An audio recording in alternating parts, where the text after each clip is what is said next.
భారతదేశ చరిత్రలో ఆగస్టు 15 అత్యంత పవిత్రమైన రోజు. చరిత్రలో చూసుకున్నట్టయితే 1947 ఆగస్టు 15 రోజున బ్రిటిష్ దాస్య శృంఖలాల నుంచి విముక్తి పొంది స్వతంత్రం సాధించుకున్నాం. మహాత్మా గాంధీ, సుభాష్ చంద్రబోస్, అల్లూరి సీతారామరాజు వంటి వేలాది మంది అమరవీరుల త్యాగఫలమే ఈ స్వాతంత్ర దినోత్సవం. ఆగస్టు 15న ప్రతి సంవత్సరం ఒక కన్నుల పండుగగా దేశభక్తిని పెంపొందించేలా ఈ యొక్క ఆగస్టు 15ని ప్రతి ఒక్కరూ దేశభక్తితో జరుపుకుంటాము. అలాగే దేశ రాజధాని అయిన ఎర్రకోట ముందు మన దేశ ప్రధాని జాతీయ పతాకాన్ని ఆవిష్కరించి దేశ ప్రజల గురించి ఉద్దేశిస్తారు.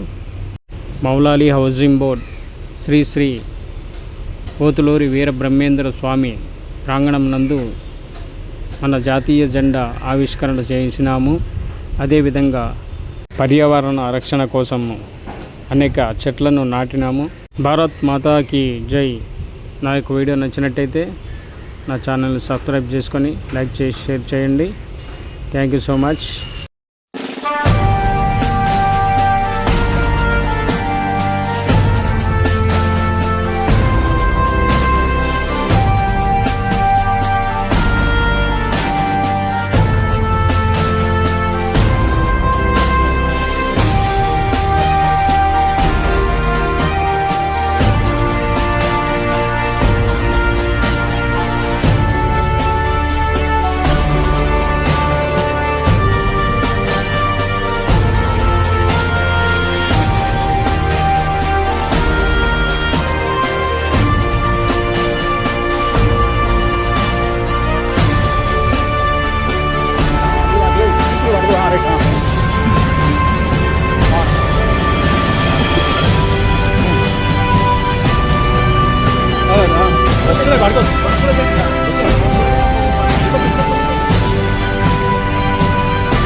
ఇంకొంచెం తగ్గొద్దు.